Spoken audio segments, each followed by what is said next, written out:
नमस्कार। इस वीडियो में हम भगवती की श्री दुर्गा सप्तशती से संबंधित कुछ तांत्रिक प्रयोगों के बारे में बात करेंगे। कुछ ऐसे प्रयोगों के बारे में बात करेंगे जो आपके सप्तशती के पाठ की ऊर्जा को और भी कई गुना बढ़ा देती है, कई स्तरों पे बढ़ा देती है, उसमें एक बहुत गहराई ला देती है। इस वीडियो में हम बात करेंगे कि सप्तशती को जागृत कैसे करें, उसके मंत्र क्या हैं। फिर संपुटन क्या होता है? संपुटन में आप क्या करते हैं? जैसे दुर्गा सप्तशती में 700 श्लोक हैं। हर श्लोक एक मंत्र है। हर मंत्र से पहले और मंत्र के बाद में आप उसको किसी मंत्र से या बीज से संपुटित करते हैं। मतलब पहले भी लगा देते हैं मंत्र के और बाद में भी लगाते हैं। तो इसी को संपुटन करना बोलते हैं। और संपुटन के लिए बहुत सारे विधान बताए गए हैं हमारे शास्त्रों में।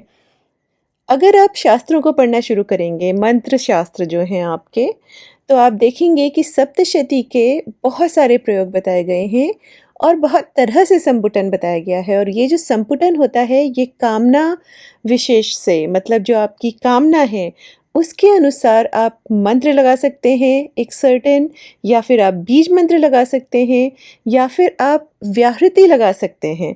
और फिर उससे अलग-अलग मंत्रों से, अलग-अलग बीज से एक अलग तरह की ऊर्जा जनरेट होती है, जो कि आपकी कामना विशेष के लिए होती है। तो ये कहा भी गया है एक्चुअली कि अगर आप किसी कामना से सप्तशती का पाठ कर रहे हैं, अगर आपने एक संकल्प लिया है, आपका सकाम संकल्प है, तो फिर आपको कोशिश करना चाहिए कि आप संपुटित सप्तशती का पाठ करें। चाहे उसमें आप बीज मंत्र लगा के ही संपुटन कर रहे हैं, जिसमें ज़्यादा समय भी नहीं लगता है, लेकिन आपको संपुटित सप्तशती का पाठ करना चाहिए। और अगर आप निष्काम भाव से सप्तशती का पाठ कर रहे हैं, तो आप बिना संपुटित किए भी करते हैं, उसमें कोई दोष नहीं है। तो कोशिश करिए कि संपुटन को सीखिए, उसके अर्थ को समझिए और फिर उसी हिसाब से उसको करने की कोशिश करिए। इस वीडियो में हम बात करेंगे कि व्याहृति के संपुटन से क्या होता है, कैसे ये संपूर्ण ब्रह्मांड के स्तर पर एक ऊर्जा का संवाद करने लगती है, और कैसे मंत्र संपूर्ण ब्रह्मांडीय ऊर्जा से जुड़कर इतने शक्तिशाली बन जाते हैं कि शीघ्र ही आपका जो पाठ है वो सिद्ध होता है। किस मंत्र के संपुटन से रोग, शत्रु का नाश, और शत्रु यहाँ पे भीतर बाहरी हर तरह के शत्रु होते हैं, आपके भीतर बहुत सारे शत्रु हैं, उनका नाश, मृत्यु का उन्मूलन। अगर आपके घर में बहुत सारा रोग दोष चल रहा है, बिल्कुल ऐसा लग रहा है कि अब क्या करें, तो उससे संबंधित कौन से मंत्र हैं। अभीष्ट की प्राप्ति, जो आपकी इच्छा है उसकी प्राप्ति कैसे हो, किस श्लोक से संपुटित करके पाठ करने से अभीष्ट वर की प्राप्ति होती है। वर माने अगर कोई लड़की है, कोई कन्या है, उसकी शादी नहीं हो पा रही है, तो वहाँ क्या विधान बताया गया है कि किस मंत्र से संपुटित करके सप्तशती का पाठ करें कि अभीष्ट, जैसा मन चाहा वर चाहती है कन्या, उसको वैसा मिल सके। फिर भगवती लक्ष्मी की प्राप्ति के लिए कौन सा श्लोक है, मन में प्रसन्नता लाने के लिए कौन सा श्लोक है, समस्त रोगों का नाश, सभी प्रकार की बाधाओं के नाश किस श्लोक से किए जाएं, स्तवन किस श्लोक से किया जाए। भगवती का स्तवन करना चाहते हैं, आपकी बड़ी अभिलाषा है कि हमको कुछ ऐसा करना है कि हम भगवती का स्तवन बहुत भव्य तरीके से करें। तो वो भव्य तरीका होता है कि आप सप्तशती के पाठ को, एक सर्टेन श्लोक है जिससे आप अगर संपुटित करेंगे तो उसमें आप भगवती का स्तवन कर रहे हैं। फिर विद्या प्राप्ति और वाणी की विकृति का नाश के लिए कौन से श्लोक से संपुटन करें। अगर मान लीजिए आपको लगता है कि आपकी विद्या प्राप्ति उतनी गति से, उतनी तेजी से नहीं हो रही है जिस तरह से होनी चाहिए, अगर आपको लगता है कि आपको बोलने की प्रॉब्लम है, बोलने में प्रॉब्लम है, आप कुछ बोलते हैं लोगों को समझ नहीं आता, आप कुछ बोलते हैं उसमें कोई तेज नहीं है, आप बोलते हैं वो प्रभावहीन हो जाता है, या वाणी में कोई विकृति है, तो उसको किस तरह से आप दूर कर सकते हैं। अगर आप देखेंगे तो सप्तशती को संपुटित करने के इतने सारे विधान हैं, इतने मंत्र हैं, इतने प्रयोग हैं कि इसके बाद सिर्फ आपको परिश्रम करना है, बैठ के लगना है, परिश्रम करना है, सप्तशती का पाठ करना है। इससे पहले हम थोड़ा सा सप्तशती के पाठ के फलश्रुति के बारे में जानेंगे कि भगवती स्वयं इस पाठ के बारे में क्या बोलती हैं और महादेव इस पाठ के बारे में क्या बोलते हैं। मैं अपने एक्सपीरियंस से और जितना मैंने समझा है, जाना है 40 साल से जो मैं पाठ कर रही हूँ, मैं सिर्फ इतना बोल सकती हूँ कि समय को बदल सकता है, आपके ग्रह नक्षत्रों की दिशा बदल सकता है, आपके ऊपर भयानक से भयानक आपत्ति आ जाए, जो कुछ भगवती बोल रही हैं दुर्गा सप्तशती के अध्याय में, भारी से भारी विपत्ति आ जाए, ऐसा लगे कि बस सब खत्म होने वाला है। अगर आपकी बिल्कुल अटूट श्रद्धा है भगवती पर, भगवती समय को बदल देंगी आपके लिए। आपके समय को बदल देंगी आपके लिए। और उसके साथ-साथ जहाँ भगवती की शरण में आप गए, न रोग होगा, न दोष होगा, न शोक होगा, न परिवार में कोई कलह होगा, धन की तो कोई कमी ही नहीं रहेगी, विद्या की कोई कमी ही नहीं रहेगी, वीरता की कोई कमी नहीं रहेगी। आप ये सोचिए, जो कुछ भी आपको चाहिए इस संसार के संचालन के लिए, इस संसार में आगे बढ़ने के लिए, कुछ ऐसा नहीं है जो असाध्य हो, असंभव हो। बस मेहनत आपको करनी है। और फिर से मैं बोलूँगी, मेरे सारे वीडियोज़ में ये डिस्क्लेमर रहेगा, बिना अष्टांग योग का पालन किए, बिना यम नियम को समझे, बिना प्राणायाम को ठीक से साधे, बिना भक्ति भाव के अगर आप तंत्र साधना, मंत्र साधना में उतरते हैं, तो फिर उसके जो परिणाम होंगे वो आपके प्योरली कर्मों के ऊपर डिपेंड करते हैं। पहले अपने कर्म फिक्स कर लीजिए, उसके बाद फिर तंत्र साधना, मंत्र साधना में उतरिए। किसी का अपमान मत करिए, स्त्रियों का खासकर अपमान मत करिए, बच्चों का अपमान मत करिए, बूढ़ों का अपमान मत करिए। प्रकृति को प्रिज़र्व करिए, जो हमारी प्रकृति है हमारे आस-पास, उसको सँभाल के रखिए। प्लास्टिक वग़ैरह ज़्यादा मत यूज़ करिए, गंदगी मत फैलाइए बाहर। मंदिरों के पास कितना गंदा रहता है कभी-कभी। बगल में मंदिर है, बगल में इतना सारा कूड़ा डाला हुआ है। एक-एक आदमी को कोशिश करनी पड़ेगी, और तभी फिर हम एक ऐसा देश बना पाएँगे जहाँ पे लगेगा कि हाँ, एक-एक कोना साफ़ है। और हमेशा ध्यान रखिए, भगवती लक्ष्मी ख़ासकर वहीं जाएँगी, वहीं रहती हैं जहाँ पे सफाई होती है, भीतरी और बाहरी दोनों। तो ये सब चीज़ें हैं, इनके साथ ही साधना में उतरिए। बिना इनके साधना आपको हो सकता है वो रिज़ल्ट्स ना दे, वो फल ना दे जिसकी आप अभिलाषा कर रहे हैं। अब महादेव क्या कहते हैं दुर्गा सप्तशती के बारे में? महादेव बोलते हैं कि इस स्तोत्र के समान तीनों भुवनों में कोई स्तोत्र नहीं है। हे देवेशी, इससे मनुष्यों द्वारा देवी की तुष्टि की जाती है। इसके पाठ से मनुष्य धर्म, अर्थ, काम तथा मोक्ष का आधार बन जाता है। और ये सच है, इस युग में अगर कोई सबसे शक्तिशाली स्तोत्र है तो वो है श्री दुर्गा सप्तशती, जिसको हम चंडी पाठ भी बोलते हैं। और खासकर नवरात्र के महीनों में इसको करने का विशेष विधान है। अगर आप सच में चाहते हैं कि आपको शक्ति से जुड़ना है, आपको माँ चाहिए, और वो माँ जो बस आपको पीट पाट के, कूट काट के एक ऐसा इंसान बना देंगी कि फिर आप खुद को ही नहीं, दूसरों को आश्रय देने वाले बन जाएँगे। आप खुद को ही नहीं सँभालेंगे, आप दुनिया को सँभालने वाले बन जाएँगे। आपको श्री दुर्गा सप्तशती का सहारा लेना चाहिए। नवरात्रि में इसका पाठ करना चाहिए, और आपको पता होना चाहिए कि पाठ को किस-किस तरीके से करें तो उससे क्या-क्या फल आपको मिलता है। ये सब बहुत इम्पोर्टेंट चीज़ें होती हैं। फिर आपको पता होना चाहिए कि 6 अंगों के साथ ही पाठ करना है, और आपको पता होना चाहिए कि कवच कीला करगला से मिलता क्या है आपको, किसने बनाया इनको, क्यों बनाया? तो ये सब बहुत ज़रूरी चीज़ें होती हैं। फिर अब ये सुनिएगा, ये भगवती स्वयं बता रही हैं कि जो पाठ करता है, उसको क्या मिलता है फिर, उसके साथ भगवती खुद क्या करती हैं, ये वो बता रही हैं। आपको स्किप करना है तो आप सीधे प्रयोग सेक्शन पे जा सकते हो, लेकिन ये वाला पार्ट जो है, ये हर किसी को सुनना चाहिए। देवी बोल रही हैं, देवताओं, और ये श्री दुर्गा सप्तशती में ही आपको मिलेगा। तो देवी बोल रही हैं, देवताओं, जो एकाग्रचित्त होकर प्रतिदिन इन स्तुतियों से, मतलब श्री दुर्गा सप्तशती के पाठ से, इन स्तुतियों से मेरा स्तवन करेगा, उसकी सारी बाधा मैं निश्चय ही दूर कर दूंगी।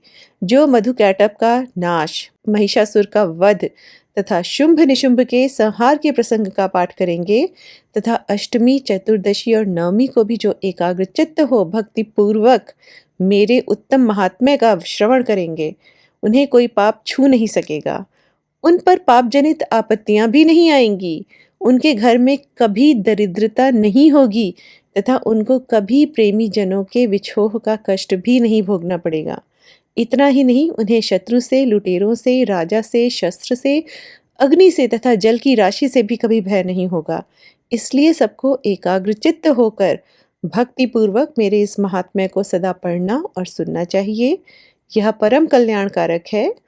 मेरा महात्म्य महामारी जनित समस्त उपद्रवों तथा आध्यात्मिक आदि तीनों प्रकार के उत्पातों को शांत करने वाला है। मेरे जिस मंदिर में प्रतिदिन विधि पूर्वक मेरे इस महात्म्य का पाठ किया जाता है, उस स्थान को मैं कभी नहीं छोड़ती। और सोचिए, अगर आप अपने घर में कर रहे हैं, आपने एक नियम बना लिया है, नित्य आप श्री दुर्गा सप्तशती के पाठ का कुछ-कुछ श्रवण कर रहे हैं या उसको पढ़ रहे हैं, तो आप सोचिए आपके घर में भगवती स्थापित हैं, और जहाँ भगवती भव्यता के साथ बैठी हैं, वहाँ जो उन्होंने बोला है, ना तो कभी दरिद्रता होगी, ना कभी प्रेमीजनों का विछोह होगा और ना ही कोई पाप उस घर में घुस सकता है। बस आपको उनको जागृत करके रखना है। कुछ गलत होगा भी ना तो वो भाग जाएगा, टिक नहीं पाएगा ऐसे घर में। तो भगवती बोलती हैं कि वहाँ सदा ही मेरा सन्निधान बना रहता है। बलिदान, पूजा, होम तथा महोत्सव के अवसरों पर मेरे इस चरित्र का पूरा पाठ और श्रवण करना चाहिए। नवरात्र में श्री दुर्गा सप्तशती का पाठ मेरे हिसाब से मस्ट है। आप सबको करना चाहिए। भगवती दुर्गा का उत्सव है, ये शक्ति का पर्व है और चंडी पाठ जो है उनका सबसे बड़ा अनुष्ठान है, उनका सबसे प्रिय अनुष्ठान है। इसको जितनी भव्यता के साथ कर सकें, जितना मन लगा के कर सकें, आपको करना चाहिए। और ये लिखा है शास्त्र में कि भगवती खुद बता रही हैं कि जो मेरा सबसे प्रिय अनुष्ठान है, मेरी सबसे प्रिय पूजा विधि है, वो मैं बताती हूँ और उसमें पूरा चंडी पाठ का विधान बताया गया है। सारे नियम, सारी प्रक्रियाएं कर के। तो भगवती बोलती हैं कि बलिदान, पूजा, होम तथा महोत्सव के अवसरों पर मेरे इस चरित्र का पूरा पाठ और श्रवण करना चाहिए। ऐसा करने पर मनुष्य विधि को जानकर या बिना जाने भी मेरे लिए जो बलि, पूजा या होम आदि करेगा, उसे मैं बड़ी प्रसन्नता के साथ ग्रहण करूंगी। और यहाँ जो बलि बताई गई है वो आप सात्विक बलि लीजिए। सात्विक बलि का पूरा एक वीडियो है, कौन कौन सी चीज़ें कौन कौन सी चीज़ों को रिप्लेस करती हैं, किस तरह से आप सात्विक बलि कर सकते हैं, उसके बारे में सोचिए। सबसे बड़ी बलि होती है अपने दुर्गुणों को भगवती को समर्पित कर देना, प्रण लेना कि अब मैं ये नहीं करूँगा, झूठ नहीं बोलूँगा तो कभी नहीं बोलूँगा, प्रण लीजिए इस तरह का। गाली नहीं दूंगा तो कभी नहीं दूंगा, इसका भी प्रण लीजिए। बहुत सारी चीज़ों का आप प्रण ले सकते हैं। उसके बाद अगर आपको बलि करनी है तो नींबू की बलि दी जाती है, नारियल की दी जाती है, कद्दू की दी जाती है। जैसे कुष्मांड, माँ को कुष्मांड बहुत पसंद है। तो इन सब चीज़ों को पता करिए और सात्विक बलि में जाइए। ये जो विधान होते हैं ये बहुत शक्तिशाली होते हैं। फिर भगवती आगे बोलती हैं कि शरद काल में जो वार्षिक महापूजा की जाती है, उस अवसर पर जो मेरे इस महात्म्य को भक्तिपूर्वक सुनेगा, वह मनुष्य मेरे प्रसाद से सब बाधाओं से मुक्त तथा धन धान्य एवं पुत्र से संपन्न होगा, इसमें तनिक भी संदेह नहीं है। आप सोचिए माँ क्या बोल रही हैं, सब बाधाओं से मुक्त, धन धान्य एवं पुत्र से संपन्न। ऐसा हो ही नहीं सकता कि अगर आप भगवती के साथ पूरी ईमानदारी से जी जान लेके जुड़ जाएं और फिर वो आपका जीवन ऐसा ना बना दें कि बस आप खुद को ही नहीं, हजारों लोगों को संभाल रहे हैं, देश को संभाल रहे हैं। ये करती हैं भगवती। और श्री दुर्गा सप्तशती का जो पाठ होता है वो उनका सबसे प्रिय पाठ है, चंडी पाठ। आगे भगवती बोलती हैं, मेरे इस महात्म्य, मेरे प्रादुर्भाव की सुंदर कथाएं तथा युद्ध में किए हुए मेरे पराक्रम सुनने से मनुष्य निर्भय हो जाता है। श्री दुर्गा सप्तशती में सिर्फ युद्ध का वर्णन है, पर वो जो युद्ध है ना, बहुत सिंबॉलिक है, बहुत सांकेतिक है। उसके बारे में हम किसी और वीडियो में बात करेंगे। पर जो अलग अलग चरित्रों में युद्ध चल रहा है, अलग अलग दानव हैं, वो सब सांकेतिक हैं, वो सब हमारे भीतर के ही दानव हैं। दंभ, मोह, लालच, ये सब चीज़ें, इन सब से कैसे क्रमगत एक क्रम से हम इनको कैसे पछाड़ रहे हैं भगवती की सहायता से और फिर कैसे ऊपर तक पहुंच रहे हैं, यही कहानी है श्री दुर्गा सप्तशती की। आप इसको पढ़िए, आप हो ही नहीं सकता कि कुछ आपके अंदर बदल ना दे, और अगर नहीं बदल रही है तो फिर कुछ तो कहीं तो कमी है। आगे भगवती बोलती हैं कि मेरे महात्म्य का श्रवण करने वाले पुरुषों के शत्रु नष्ट हो जाते हैं, उन्हें कल्याण की प्राप्ति होती है तथा उनका कुल आनंदित रहता है। सर्वत्र शांति कर्म में कब कब करना चाहिए पाठ? सर्वत्र शांति कर्म में बुरे स्वप्न दिखाई देने पे तथा ग्रह जनित भयंकर पीड़ा उत्पन्न होने पर मेरा महात्म्य श्रवण करना चाहिए। इससे सब विघ्न तथा भयंकर ग्रह पीड़ाएं शांत हो जाती हैं और मनुष्यों द्वारा देखा हुआ दुःस्वप्न शुभ स्वप्न में परिवर्तित हो जाता है। बाल ग्रहों से आक्रांत बालकों के लिए यह महात्म्य शांतिकारक है तथा मनुष्यों के संगठन में फूट होने पर यह अच्छी प्रकार मित्रता कराने वाला होता है।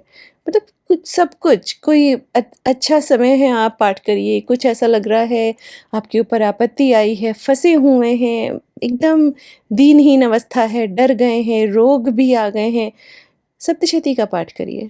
भगवती बोलती हैं कि यह महात्म्य समस्त दुराचारियों के बल का नाश करने वाला है। इसके पाठ मात्र से राक्षसों, भूतों और पिशाचों का नाश हो जाता है। आप सोचिए इतनी शक्तिशाली चीज़ आपके पास है श्री दुर्गा सप्तशती। आप खुद बैठ के पढ़ना तो शुरू करिए एक बार, आपको किसी की ज़रूरत नहीं पड़ेगी। भूत, प्रेत, पिशाच, ग्रह, नक्षत्र, इतना फँस जाते हैं हम इन चीज़ों में। आपके पास भगवती हैं जो सबसे ऊपर बैठ के इन सबको कंट्रोल कर रही हैं। आपको किसी और चीज़ की क्या ज़रूरत है बताइए? फिर भगवती बोलती हैं कि मेरा यह महात्म्य मेरे सामीप्य की प्राप्ति कराने वाला है। हमेशा भगवती आपके साथ रहेंगी। पशु, पुष्प, अर्घ्य, धूप, दीप, गंध आदि उत्तम सामग्रियों द्वारा पूजन करने से, ब्राह्मणों को भोजन कराने से, होम करने से, प्रतिदिन अभिषेक करने से, नाना प्रकार के अन्य भोगों का अर्पण करने से तथा दान देने आदि से 1 वर्ष तक जो मेरी आराधना की जाती है, उससे मुझे जितनी प्रसन्नता होती है, उतनी प्रसन्नता मेरे इस उत्तम चरित्र का सिर्फ़ एक बार श्रवण करने मात्र से हो जाती है। तो 1 साल आप लग के पूजा कर रहे हैं भगवती की, लेकिन आपने सप्तशती बैठ के नवरात्र में एक बार पढ़ ली, तो उस 1 साल की पूजा से जितनी प्रसन्नता भगवती को होती है, उतना सिर्फ़ आप एक बार नवरात्र में लग के सप्तशती का पाठ करेंगे, उतने से उनको प्रसन्नता हो जाती है। फिर यह महात्म्य श्रवण करने पर पापों को हर लेता है। आपको अपने पापों का क्षय करना है, उनका नाश करना है। सप्तशती का पाठ करिए। आरोग्य प्रदान करता है, रोगों को भगाता है। मेरे प्रादुर्भाव का कीर्तन समस्त भूतों से रक्षा करता है तथा मेरा युद्ध विषयक चरित्र दुष्ट दैत्यों का संहार करने वाला है। इसके श्रवण करने पर मनुष्यों को शत्रु का भय नहीं रहता। देवताओं, तुमने और ब्रह्म ऋषियों ने जो मेरी स्तुतियाँ की हैं तथा ब्रह्मा जी ने जो स्तुतियाँ की हैं, वे सभी कल्याणमयी बुद्धि प्रदान करती हैं। वन में, सूने मार्ग में अथवा दावानल में घिर जाने पर, निर्जन स्थान में लुटेरों के दाव में पड़ जाने पर या शत्रुओं से पकड़े जाने पर अथवा जंगल में सिंह, व्याघ्र या जंगली हाथियों के पीछा करने पर, कुपित राजा के आदेश से वध या बंधक के स्थान में ले जाए जाने पर अथवा महासागर में नाव पर बैठने के बाद भारी तूफान से नाव के डगमग होने पर और अत्यंत भयंकर युद्ध में शस्त्रों का प्रहार होने पर अथवा वेदना से पीड़ित होने पर, किम बहुना सभी भयानक बाधाओं के उपस्थित होने पर जो मेरे इस चरित्र का स्मरण करता है, वह मनुष्य संकट से मुक्त हो जाता है। मेरे प्रभाव से सिंह आदि हिंसक जंतु नष्ट हो जाते हैं तथा लुटेरे और शत्रु भी मेरे चरित्र का स्मरण करने वाले पुरुष से दूर भागते हैं। आप सोचिए आपके पास कैसी माँ हैं जो आपको क्या नहीं दे सकती हैं। बस आपको उनका सबसे प्रिय बच्चा बनना है। सबके लिए हैं वो। अष्टांग योग, यम नियम, दैट्स इट। एंड देन उसके बाद लग जाइए भगवती के मंत्र तंत्र सप्तशती में। आप देखिए आपका जीवन कैसे बदलता है। फिर उसके बाद मैं बहुत जल्दी से छोटा सा अपना अनुभव बता देती हूँ कि मेरा अनुभव, मेरा अब तक का एक्सपीरियंस क्यों कैसा रहा है सप्तशती के साथ, क्यों मैं बात करती हूँ। क्योंकि कई बार मुझसे लोग पूछते हैं आपको कौन सी सिद्धि मिल गई, आपने क्या कर लिया। देखिए, सिद्धि मिलना और सिद्ध होना 2 चीज़ अलग-अलग होती हैं। सिद्धियाँ वो अपनी अणिमा, मणिमा वो सब होती हैं, लेकिन किसी भी मंत्र का सिद्ध होना या स्तोत्र का सिद्ध होना एक सिंपल सी चीज़ होती है जो उसकी फलश्रुति में लिखा है। अगर आप उसको अपने जीवन में देखें कि वो सब क्या आपको मिला है, तो इसका मतलब आपने जो किया है वो सब सिद्ध ही हुआ है ना। अगर जो मंत्र में फलश्रुति में लिखा हुआ है, किसी स्तोत्र में या मंत्र के पुरुष चरण की फलश्रुति में या प्रयोग के फलश्रुति में, मतलब कि उसका फल क्या है, अगर आप उसको देख रहे हैं कि वो सब आपको मिल रहा है ऑलरेडी, इसका मतलब कहीं न कहीं ठीक रहा है सब कुछ। मेरा अनुभव और दूसरी चीज़ मैं इसलिए बताना चाहती हूँ क्योंकि लोग बहुत पूछते हैं कि क्या दीक्षा लेके करें, बिना दीक्षा के करें? क्या नवार्ण मंत्र जो संपुटित करना है उसके लिए हमें दीक्षा की ज़रूरत है? मैं आपको सिर्फ़ अपना एक्सपीरियंस बता सकती हूँ। आप लोगों को डिसाइड करना है आपको क्या करना है। हमारे चैनल पे बहुत सारे विधान बताए गए हैं।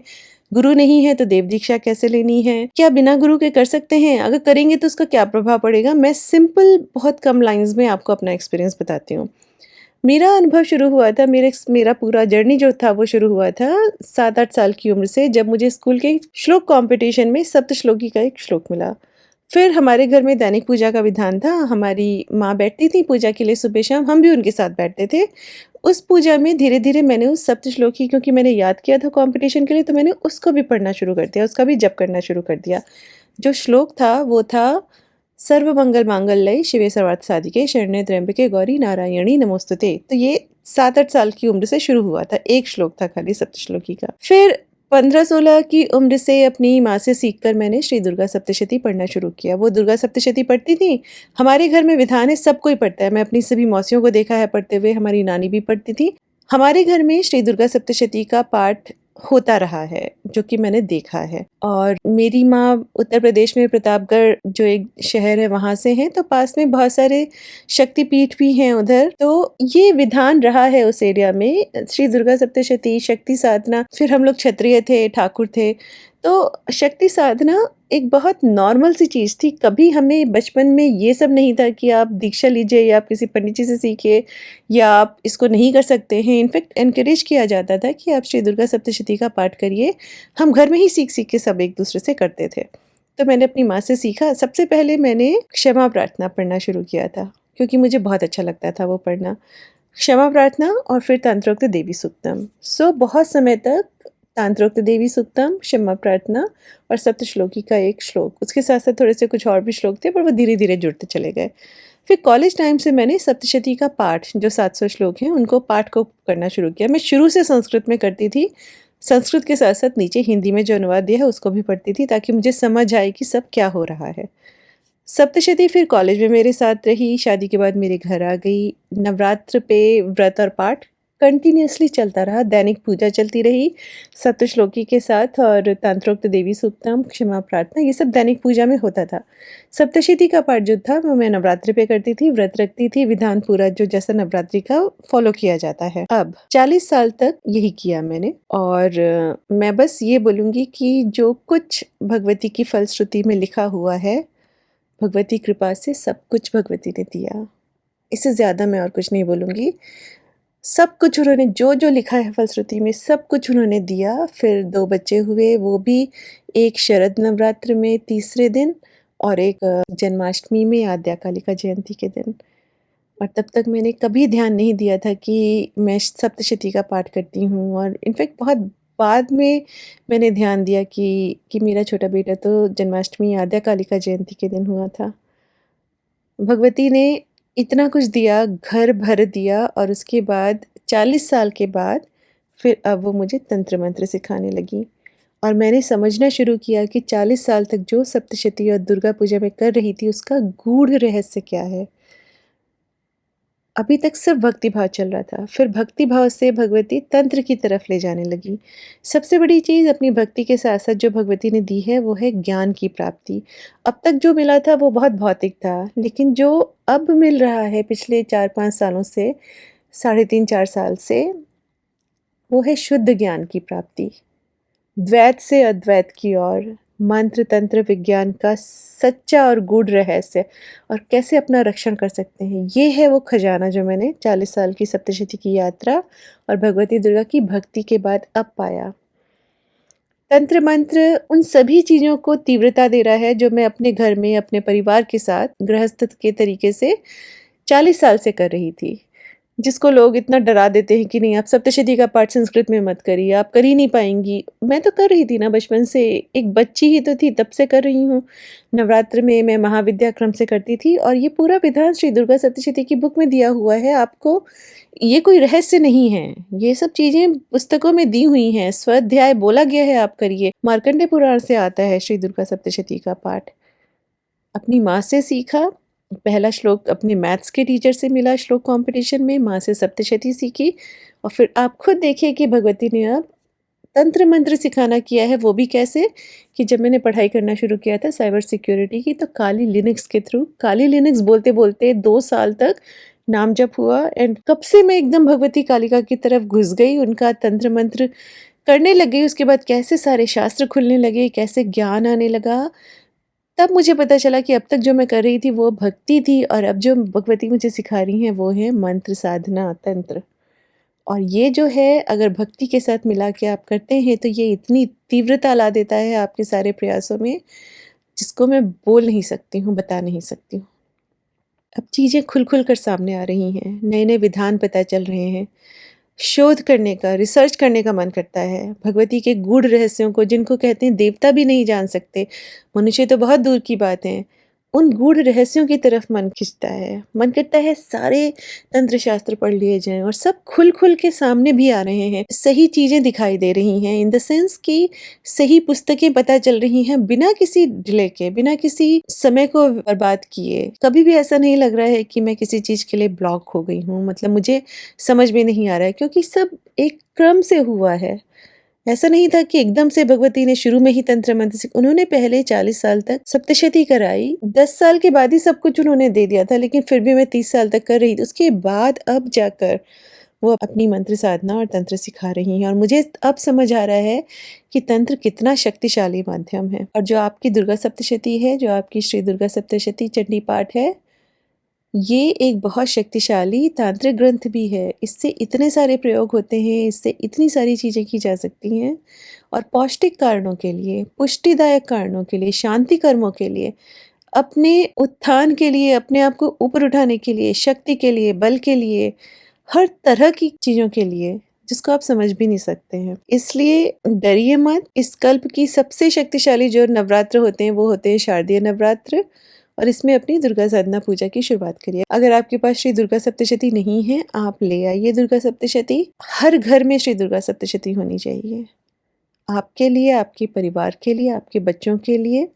मुझे ऐसा लगता है कलयुग में ये बहुत ज़्यादा ज़रूरी है शक्ति की साधना करना। अगर पहले से कर रहे हैं तो आप इसको और ऊर्जावान बनाइए, शक्तिशाली बनाइए। मेरा अब यही स्तर आया है। पहले मैं कर रही थी, लेकिन अब मुझे विधान पता चल रहे हैं, प्रयोग पता चल रहे हैं, जिनको मैं अब ऑलरेडी जो मैं साधनाएँ कर रही थी, दुर्गा सप्तशती का पाठ संस्कृत में और सब मंत्र जिनको मैं अपनी दैनिक पूजा में करती थी, अब मुझे विधान पता चल रहे हैं कैसे इनको और तीव्र बनाया जा सकता है, कैसे इनको और ऊर्जावान बनाया जा सकता है। तो बिल्कुल मत डरिए, सोच-सोच के काम करिए। अष्टांग योग, यम नियम, प्राणायाम ये सब बहुत ज़रूरी हैं। ब्रह्मचर्य का पालन जब तक आप साधना कर रहे हैं, ये सब विधान बहुत ज़रूरी हैं। उसके बाद हमेशा ये सोचिए कि क्या पता भगवती क्या सोचकर बैठी हैं आपके लिए। तो आपको बस परिश्रम करना है और उनको दिखाना है कि आप में वो क्षमता है जो उनको जीत सके। तो बिल्कुल मत डरिए, बस सप्तशती का पाठ करना शुरू करिए। अब हम बात करते हैं सप्तशती के बारे में थोड़ा-सा। तो इसमें 3 चरित्र हैं। पहला चरित्र मधु और कैटभ का संहार है, दूसरा चरित्र महिषासुर का विनाश है और तीसरे चरित्र में शुंभ-निशुंभ का वध किया जाता है। कहा गया है कि साधक को बिल्कुल सचेत होकर रहस्यों के साथ 3 रहस्य बताए गए हैं पुस्तक में। 3 रहस्यों के साथ तीनों चरित्रों का जप करना चाहिए। फिर 6 अंग कौन से होते हैं? कवच, कीलक, अर्गला और उसके बाद 3 रहस्य। ये 6 अंग हैं, बिना इनके पाठ नहीं करना चाहिए। कहते हैं पढ़े जाने वाले अध्याय में यदि कहीं रुकावट हो जाए तो पाठक को उदार होकर उस अध्याय को दोबारा शुरू से पढ़ना चाहिए। मतलब आप पढ़ रहे हैं, मान लीजिए कोई किसी कारण से आपको पाठ के बीच में रुकना पड़ रहा है, तो उसके बाद फिर से आप उस अध्याय को शुरू से ही पढ़ना शुरू करिए। अब देखिए यहाँ से आप सुनिएगा, ये सब प्रयोग शुरू हो रहे हैं और इनको बहुत ध्यान दीजिए। भयानक बड़े नहीं हैं, लेंथी नहीं हैं, लेकिन छोटी-छोटी चीज़ें हैं जो आपके पाठ की ऊर्जा को और बढ़ा देंगी। तो कहते हैं कि पहले प्रणव का उच्चारण करके स्तोत्र या संहिता का पाठ करें। पाठ को मन में नहीं करना है, पाठ को उच्चारण करके करना उत्तम माना गया है। तो ओम से शुरुआत करें। फिर सप्तशती के पाठ में षडंग की प्रधानता है, इसलिए उसका पाठ न करने में दोष कहा गया है। देखिए, कहा गया है कि जैसे कोई मनुष्य जिसके अंग नहीं हैं, तो वो सब काम नहीं कर सकता है, कुछ ना कुछ काम करने में असमर्थ होगा। वैसे ही अंग से विहीन सप्तशती की स्तुति भी है। अगर आपको सप्तशती की पूर्ण ऊर्जा चाहिए, तो उसको अंगों के साथ ही करें। षडंग का पाठ करके ही परम सप्तशती का जप करना चाहिए। नहीं तो शास्त्र बताते हैं कि पाठक शाप को प्राप्त होता है और पग-पग पर उसे हानि उठानी पड़ती है। रावण के साथ यही हुआ था। तो कवच, कीलक, अर्गला और फिर 3 रहस्य, इनके साथ पाठ करिए। रावण आदि ने अंग विहीन देवी स्तोत्र का पाठ किया था, इस कारण राम से वे मारे गए। इसलिए अंग विहीन पाठ न करें। कवच, अर्गला, कीलक ये 3 तथा 3 रहस्य, ये सब मिलकर षडंग 6 अंग कहलाते हैं। फिर भगवान शंकर ने कीलक कहा है, मतलब कीलक भगवान शंकर ने बनाया है। ब्रह्मा जी ने कवच और भगवान विष्णु ने अर्गला बनाया है। कहा गया है पहले अर्गला और कीलक पढ़ना चाहिए, उसके बाद कवच पढ़ें, उसके बाद सप्तशती चंडी का जप करना चाहिए, ऐसा शिव जी ने कहा है। अर्गला जो है वो दुखों को नष्ट करता है, कीलक फलदायक है, कवच नित्य रक्षा करता है, इसलिए तीनों का पाठ करना चाहिए। कहते हैं जिसके हृदय में अर्गला है वह अर्गलवान होगा, इसमें संदेह नहीं है। ऐसा शिवजी ने कहा है। जिसके हृदय में कीलक है उसका मनोरथ कीलित है, जिसके हृदय में कवच है वह वज्र कवच वाला स्वामी है। तो इन सब के अपने अपने लाभ हैं, फल हैं जो आपको करना चाहिए। फिर कितने चंडी पाठ की क्या महत्ता है? तो ये कामना परत्व से चंडी पाठ की जो संख्या बताई गई है वाराही तंत्र से आ रही है। तो वाराही तंत्र में इसको इस तरह से बताया गया है कि शिवजी बता रहे हैं कि हे देवी, चंडी पाठ का फल मैं बतलाता हूँ, तुम सुनो। एक पाठ तथा आवृत्ति पाठों का मैं वर्णन कर रहा हूँ। संकल्प पूर्वक न्यास इत्यादि के साथ मंत्रों का एक बार पूजन करने के बाद बलि प्रदान से मनुष्य फल पाता है। और यहाँ सात्विक बलि नारियल या नींबू की दें। उपसर्गों की शांति के लिए मनुष्य 3 बार दुर्गा सप्तशती का पाठ करे। ग्रहों की शांति के लिए 5 बार पाठ करे। महाभय उपस्थित होने पर 7 बार पाठ करे। 9 बार पाठ करने से शांति होती है और साधक को वाजपेयी यज्ञ का फल मिलता है। राजा को वश में करने तथा कल्याण के लिए 11 बार पाठ करे। 12 बार जप करने से अभीष्ट सिद्धि तथा शत्रु का नाश होता है। 14 बार जप करने से शत्रु वश में होते हैं। 15 बार जप करने से मनुष्य सुख और लक्ष्मी को प्राप्त करता है।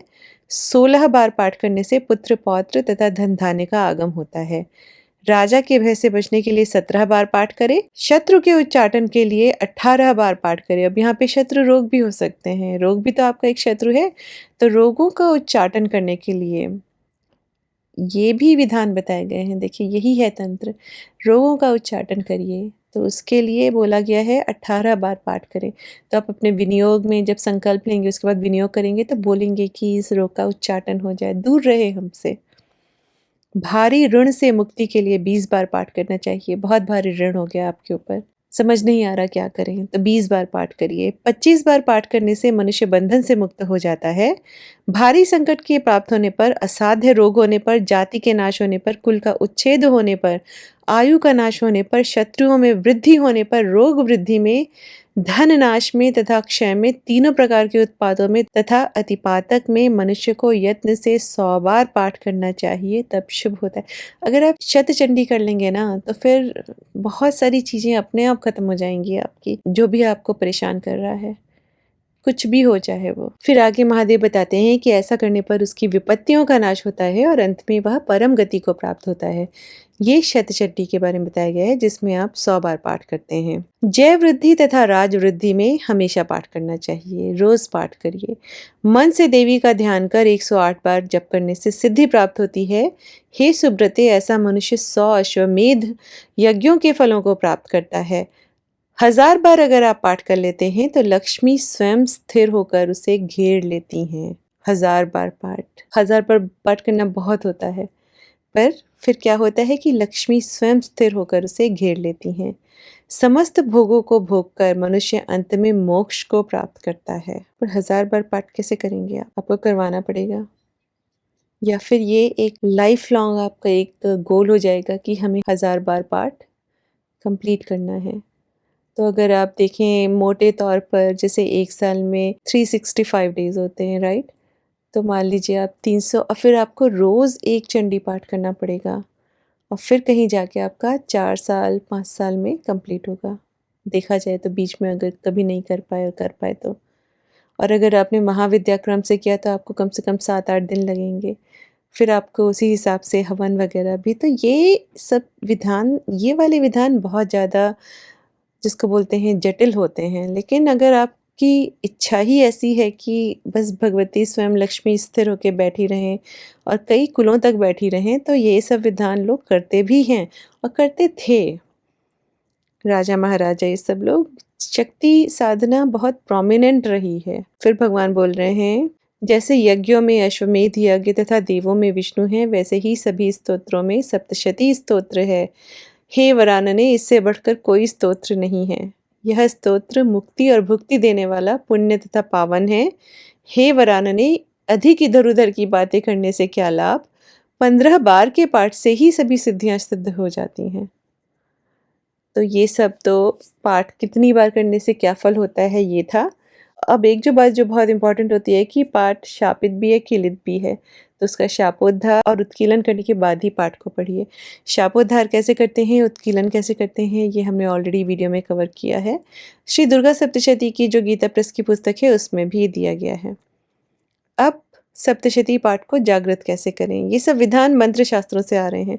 तो जागरण के लिए बोला गया है, जागृत करने के लिए सप्तशती को ओम रम सम मूलम रम क्षम ओम, इसे 7 बार जपने से विद्या जागृत होती है। तो ये मंत्र जो है आपको डिस्क्रिप्शन में मिल जाएगा, पर मंत्र यही है ओम रम सम मूलम रम शम ओम। फिर उसके बाद आता है, ये सब प्रयोग चल रहे हैं, तो अब उसके बाद बताया गया है कि अगर आपकी कोई कामना है तो उसके बेसिस पे आप किस चीज से संपुटित करें पाठ को कि वो आपकी कामना की पूर्ति हो। कामना के हिसाब से यहाँ पे नवार्ण मंत्र भी है, व्याहृति भी है और फिर श्लोक भी आते हैं, बीज मंत्र भी आते हैं। चारों को हम कवर करेंगे। तो पहले लेकिन एक जो विधान बताया गया है वो है, प्रारंभ में रात्रि सूक्त का पाठ करिए, जप करिए, मध्य में सप्तशती स्तव का और अंत में देवी सूक्त का, और उसके बाद रहस्य का पाठ करिए। तो ये एक है। फिर बोलते हैं कि हे सुव्रत, विधान से प्रत्येक चरित्र के पाठ में नवाक्षर मंत्र का 100 बार आदि में तथा 100 बार अंत में जप करना चाहिए। तो जैसे सप्तशती के आपके 3 चरित्र हैं, ठीक है, पहला हो गया, फिर दूसरा हो गया, तीसरा हो गया, प्रथम चरित्र, मध्यम चरित्र, उत्तर चरित्र। हर चरित्र के बाद, जैसे पहले चरित्र में सिर्फ 1 अध्याय है, दूसरे में 2, 3, 4 है। तो पहला चरित्र सबसे पहले आप नवार्ण मंत्र का 100 बार जप करेंगे, फिर प्रथम चरित्र का पहला अध्याय पढ़ेंगे, फिर नवार्ण मंत्र का 100 बार जप फिर से करेंगे। फिर दूसरा चरित्र शुरू होने से पहले नवार्ण मंत्र का फिर से जाप करेंगे, 2, 3, 4 पाठ जो हैं वो कर लेंगे, फिर से नवार्ण मंत्र का जप करेंगे। इसी तरह से आप पूरा अपना करेंगे और फिर पूरी सप्तशती को भी आप नवार्ण मंत्र से संपूरित करते हैं। तो सबसे पहले आप नवार्ण मंत्र का 2-2 बार 100-100 का जप करेंगे। पहली बार 108 और दूसरी बार 100, एक-एक माला ही कर लीजिए, 2 माला कर लीजिए आप। तो इस तरह से ये एक विधान बताया गया है संपुटन का। फिर जो दूसरा है वो है, महामाया मंत्र के प्रारंभ में अथवा चरित्र के आदि में प्रत्येक अध्याय के आरंभ में तथा उसकी समाप्ति में जप करें। तो बेसिकली आप क्या कर रहे हैं, हर अध्याय, पहले तो हम चरित्र पे थे, अब हम अध्याय पे हैं। हर अध्याय के पहले हम जप करेंगे और अध्याय की समाप्ति पर जप करेंगे, और ये नवार्ण मंत्र से संपुटित कर रहे हैं अभी हम। नवार्ण मंत्र के साथ यह संपुट कहा गया है। और फिर देखिए लिखा है, सकाम प्रयोग में संपुट से और निष्काम प्रयोग में बिना संपुट के जप करना चाहिए। तो सीक्वेंस वही है, नवार्ण मंत्र प्रथम अध्याय नवार्ण मंत्र, फिर नवार्ण मंत्र द्वितीय अध्याय नवार्ण मंत्र, फिर नवार्ण मंत्र तृतीय अध्याय नवार्ण मंत्र, और एक एक माला करिए। तो ये एक संपुटन का विधान बताया गया है। फिर कात्यायनी तंत्र में कहा गया है, देखिए दुर्गा सप्तशती का अगर आपको तंत्र का प्रयोग और विधान वगैरह पढ़ने हैं तो आप कात्यायनी तंत्र पढ़िए, उसमें बहुत सारी चीज़ें बताई गई हैं। तो कात्यायनी तंत्र में कहा गया है कि प्रत्येक श्लोक के आदि तथा अंत में प्रणव लगाकर जप करने से मंत्र की सिद्धि होती है। मतलब जो जैसे दुर्गा सप्तशती में 700 श्लोक हैं, तो हर श्लोक के पहले आप प्रणव लगाएंगे और अंत में भी प्रणव लगाएंगे। तो ये प्रणव से आप संपुटित कर रहे हैं यहाँ पे, तो उससे मंत्र की सिद्धि होती है। अब बात करते हैं व्याहृति पूर्वक श्लोक। तो सप्त व्याहृति पूर्वक श्लोक करके महास्रोत का जप करने से मंत्र की सिद्धि होती है। ये एक बहुत पावरफुल विधान है और इसको मैंने कई जगह देखा है। इसको महामृत्युंजय मंत्र के साथ भी किया जाता है और दुर्गा सप्तशती में भी बताया गया है कि इसका संपुटन करना चाहिए व्याहृति से, सप्त व्याहृति से। तो सप्त व्याहृति क्या है? ये है भूर्भुवः स्वः मः जनः तपः सत्यम। तो इसको कैसे करेंगे? आप शुरू में करिए और फिर अंत में करिए। खाली पाठ के शुरू में, चरित्र अध्याय की बात नहीं करें, खाली पाठ के शुरू में करिए और उसके अंत में करिए। क्योंकि लिखा है कि यदि महास्तोत्र का जप 7 व्याहृतियों के साथ किया जाए तो उस मंत्र की सिद्धि होती है। और ये होती क्या है? तो वेदों में 7 व्याहृतियां मानी जाती हैं। भूः जो है वो पृथ्वी लोक का सूचक है, भुवः अंतरिक्ष लोक का सूचक है, स्वः स्वर्ग लोक का सूचक है, महर लोक का सूचक है, फिर जनः जनलोक का सूचक है, तपः तपोलोक का सूचक है, सत्यम सत्यलोक ब्रह्मलोक का सूचक है। तो ये जो 7 व्याहृतियां हैं ये मिलकर पूरे सप्तलोक, 7 लोकों का आवाहन करती हैं और जब किसी मंत्र स्तोत्र का जप इन व्याहृतियों के साथ किया जाता है तो ये संपूर्ण ब्रह्मांड के स्तर पर ऊर्जा संवाद बना देती हैं और इसी कारण मंत्र शीघ्र और प्रभावी रूप से सिद्ध होता है। तो जप शुरू करने से पहले बोला जाता है ओम भूः भुवः स्वः महाजनः तपः सत्यम और उसके बाद मंत्र या स्तोत्र का पाठ किया जाता है और सप्त व्याहृति पूर्वक श्लोक करके महास्तोत्र का जप करने से मंत्र की सिद्धि का सीधा मतलब ये होता है कि यदि जप 7 व्याहृतियों के साथ किया जाए तो मंत्र संपूर्ण ब्रह्मांडीय ऊर्जा से जुड़कर अधिक शक्तिशाली बनता है और शीघ्र फल देता है आपको। फिर बोला गया है व्याहृति पूर्वक आदि और अंत में गायत्री का जप करके श्लोक जपने से महाफल मिलता है। तो व्याहृति लगाइए, फिर गायत्री मंत्र का जप करिए आदि और अंत में और फिर श्लोक आप अपना जपिए। यहाँ पे श्लोक की हर मंत्र की बात चल रही है तो उससे महाफल मिलता है। तो यहाँ गायत्री मंत्र और व्याहृति का संपुटन दिया गया है। फिर मनुष्य प्रति श्लोक 3 व्याहृतियों से युक्त गायत्री को आदि और अंत में करके श्लोक जपे तो भी महाफल होता है। तो यहाँ पे 7 व्याहृतियों से नहीं, सिर्फ 3 से करके और गायत्री मंत्र 3 व्याहृतियाँ और गायत्री मंत्र से आप संपुटन कर रहे हैं। अब आ गए हैं सप्तशती के कुछ श्लोक। तो सप्तशती के कुछ श्लोक भी हैं जिनसे आप संपुटन कर सकते हैं और इसमें ये जो श्लोक दिया गया है, कहा गया है कि इस मंत्र का अगर आप जप करेंगे तो सब कुछ सिद्ध हो जाता है। तो इन श्लोकों को हम अगले वीडियो में कवर करते हैं क्योंकि वीडियो ऑलरेडी बहुत लंबा हो गया है। मैं 1-2 दिन में इसको अपलोड कर दूंगी कि कौन कौन से श्लोक हैं, उनसे क्या क्या फल मिलता है। बहुत शक्तिशाली विधान है। अगर आप दुर्गा सप्तशती संस्कृत में पढ़ रहे हैं, पढ़ते आ रहे हैं, तो ये आपकी सप्तशती को बहुत ऊर्जावान बनाएंगे। और एक कामना विशेष के लिए, जैसे एक मंत्र है शताक्षर त्रयंबक मंत्र, अगर आप उससे संपुटन कर रहे हैं तो इससे रोग, शत्रु का नाश, मृत्यु का उन्मूलन एवं अभीष्ट की प्राप्ति होती है। तो थोड़ा ये विधान लंबा पड़ जाता है, इसमें मेहनत भी ज़्यादा लगती है, लेकिन अगर आपका कोई एक विशेष कामना है, अगर सच में ऐसी अवस्था है कि आपको लग रहा है आपको भगवती की मदद की बहुत ज़रूरत है, तो आप ये विधान अपने आप कर सकते हैं। जैसे स्तवन करने के लिए बोला गया है कि ओम सर्व मंगल मांगल्य शिवे सर्वार्थ साधिके शरण्य त्र्यंबके गौरी नारायणी नमोस्तुते से इस श्लोक से प्रत्येक श्लोक को संपुटित करके पाठ करना चाहिए। आपको भगवती का स्तवन करना है। हर श्लोक को, भगवती के जो चंडी पाठ है उसके हर श्लोक को आप इस मंत्र से संपुटन करिए।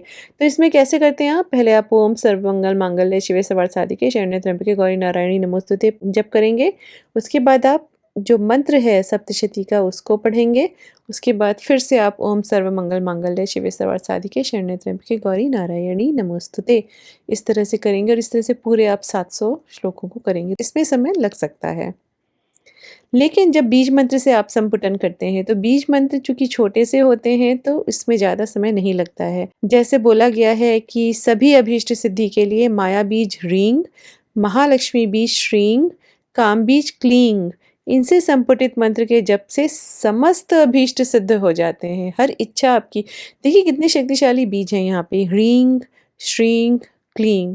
तो कैसे करेंगे आप? ह्रीं श्रीं क्लीं, फिर आप सप्तशती का श्लोक पढ़ेंगे, मंत्र पढ़ेंगे, उसके बाद फिर से ह्रीं श्रीं क्लीं, फिर से ह्रीं श्रीं क्लीं, सप्तशती का मंत्र ह्रीं श्रीं क्लीं। इस तरह से आप आगे करेंगे। उसी तरह से बोला गया है अगर बहुत उपद्रव चल रहे हैं, घर में भयंकर मारकाट मची है, तो सभी उपद्रवों के नाश के लिए आप माया बीज ह्रीं से संपुटित करके फट जो हमारा है उस पल्लव से 21 दिन पर्यंत 13 बार पाठ करेंगे तो जो भी आपका सब उपद्रव चल रहा है उन सब का उच्चाटन हो जाएगा, चले जाएंगे वो। और इसी तरह से अगर 44 दिन कर लेंगे पाठ तो सभी उपद्रवों का जो भी आपके आसपास हो रहे हैं उनका नाश हो जाएगा। इसी तरह से बीज मंत्रों से लक्ष्मी प्राप्ति, मोहन सिद्धि, विद्या प्राप्ति, वाणी की विकृति का नाश के लिए एक श्लोक है और इन सबको हम अगले वीडियो में कवर करते हैं। तो इसका एक पार्ट 2 आएगा, आप उसको भी देखिएगा। आज के लिए इतना ही। नमः चंडिकाएं।